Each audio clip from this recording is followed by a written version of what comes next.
दोस्तों, बिहार राज्य फसल सहायता योजना के लिए ऑनलाइन आवेदन की जो प्रक्रिया है शुरू हो चुकी है। इस योजना के तहत अगर आप खेती करते हैं और आपकी फसल अगर आने वाले समय में अगर नष्ट हो जाती है तो सरकार आपको जो है इसके तहत अच्छी खासी पैसा देती है। 1 हेक्टेयर के लिए अलग अलग फसलों के लिए अलग अलग निर्धारण किया गया है। मैक्सिमम आपको 20,000 रुपये तक की जो सहायता राशि है वो आपको मिल सकती है। इससे ही आप बोल सकते हैं कि फसल का बीमा करते हैं।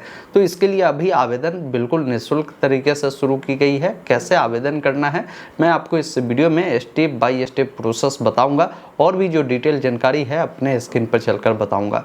वीडियो अगर आपको पसंद आए तो इसे लाइक और शेयर जरूर कीजिएगा। चाहते हैं इस प्रकार की लगातार अपडेट आपको मिलती रहे तो चैनल को आज ही सब्सक्राइब कर लीजिए ताकि आगे भी इस प्रकार के जो भी अपडेट होगा आपको मिलता रहेगा। और हमारे साथ व्हाट्सएप चैनल टेलीग्राम से नहीं जुड़े हैं तो जरूर जुड़िए। वहाँ पर जो भी अपडेट होता है मैं आपको सबसे पहले शेयर कर देता हूँ। फिलहाल अपने स्क्रीन पर चलता हूँ, पूरी अपडेट पूरी डिटेल जानकारी आपको देता हूँ। दोस्तों, अभी आप देख पा रहे होंगे एक पेपर कटिंग है, इसके माध्यम से इसके बारे में बताई गई है। मैं आगे आपको ऑनलाइन करने का तरीका भी बताऊंगा, वीडियो को आप अंत तक देखिएगा। इसमें बताया गया है कि फसल क्षति होने पर मुआवजा के लिए जिले व फसल चिन्हित जो है किए गए हैं।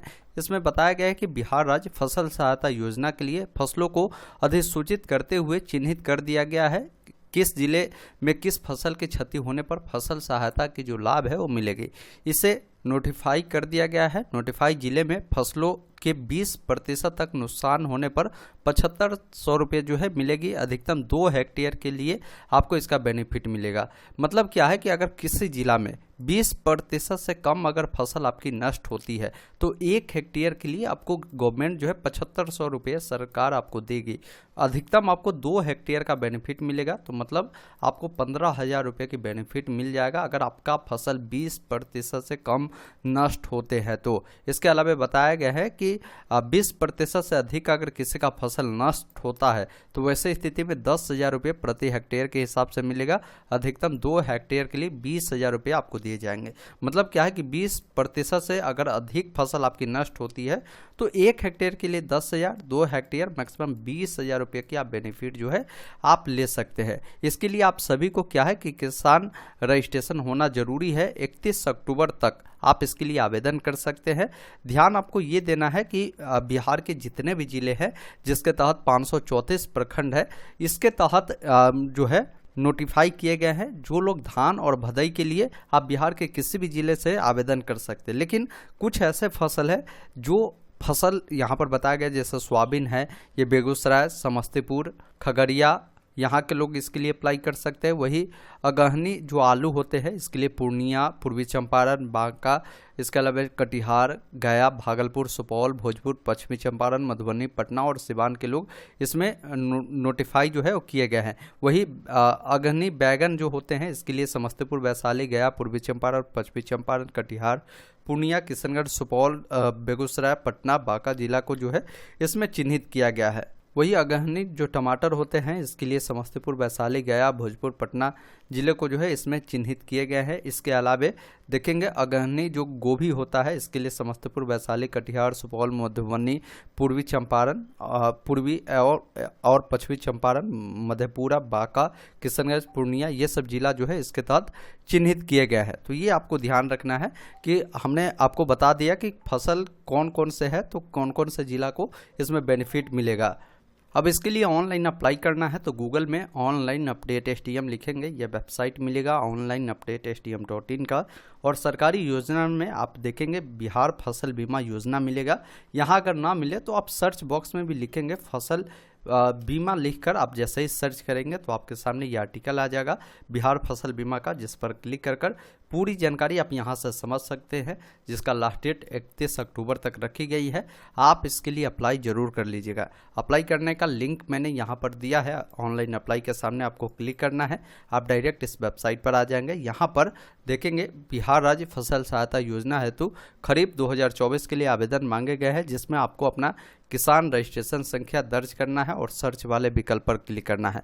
बहुत सारे ऐसे लोग हैं जिनका किसान पंजीकरण संख्या अगर नहीं होगा तो यहाँ पर देखिए कृषि विभाग में किसान निबंधन के लिए यहाँ क्लिक करें। आप इस पर क्लिक करेंगे तो आप आ जाएंगे इस वेबसाइट पर। यहाँ से आप अपना किसान रजिस्ट्रेशन कर सकते हैं, जिसके लिए एक ऑप्शन मिलता है ऑनलाइन सेवाएं और एक ऑप्शन मिलता है किसान पंजीकरण, जिस पर आपको क्लिक करना है।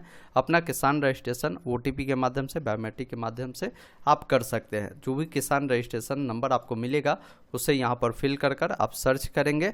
उसके बाद आपके सामने इसका फॉर्म आएगा जिसमें बहुत सारी जानकारी पहले से ही फिलअप रहेगी, जैसे जिला का नाम, प्रखंड का नाम, पंचायत का नाम। आपको अपना वार्ड नंबर चयन करना है, कौन सा वार्ड नंबर है, आपका गांव का नाम, किसान का नाम, पिता का नाम, मोबाइल नंबर किसान रजिस्ट्रेशन से उठा लेता है, आपका लिंग और श्रेणी, ये सभी फिलअप रहेगा। इसमें कोई छेड़छाड़ करने की ज़रूरत नहीं है। नीचे आना है, यहाँ पर देखिए किसान संबंधित जानकारी दर्ज करनी है। किसान का प्रकार बताना है, किसान आप किस प्रकार के है। रैयत कृषक है, मतलब आपका खुद का जमीन है तो आप रैयत होंगे।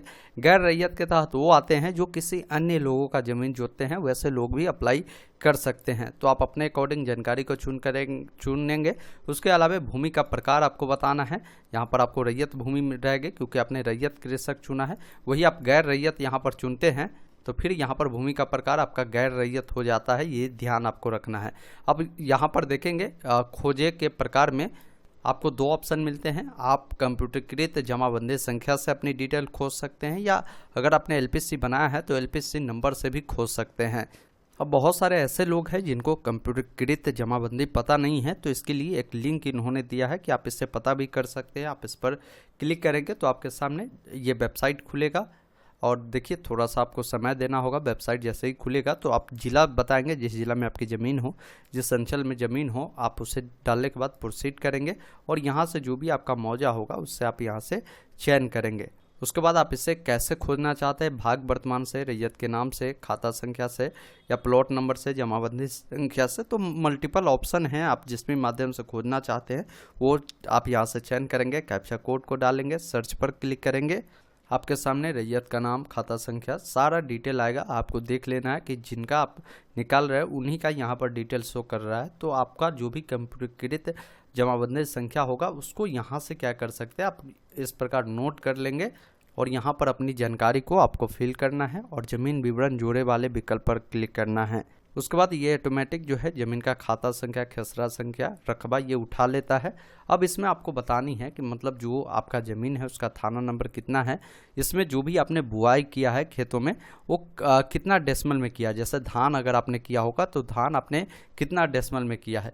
मान लीजिए कोई लोग जो है ये 20 डेसिमल का प्लॉट है और 20 डेसिमल में धान ही रोपा है तो आप 20 डेसिमल ये बताएंगे। अगर मान लीजिए ये 20 डेसिमल का प्लॉट है, इसमें आपने 15 डेसिमल ही धान बोया है, 5 डेसिमल में मक्का बोया है, तो आप ऐसे भी लिख सकते हैं। तो ये आपके ऊपर डिपेंड करता है कि किस प्रकार आपने लगाया है, वो जानकारी आपको ऐड करना है। इसके अलावा उस यहाँ पर कंप्यूटरीकृत जमाबंदी संख्या से और भी भूमि लिंक होगा तो उसका भी यहाँ पर डिटेल मिलेगा।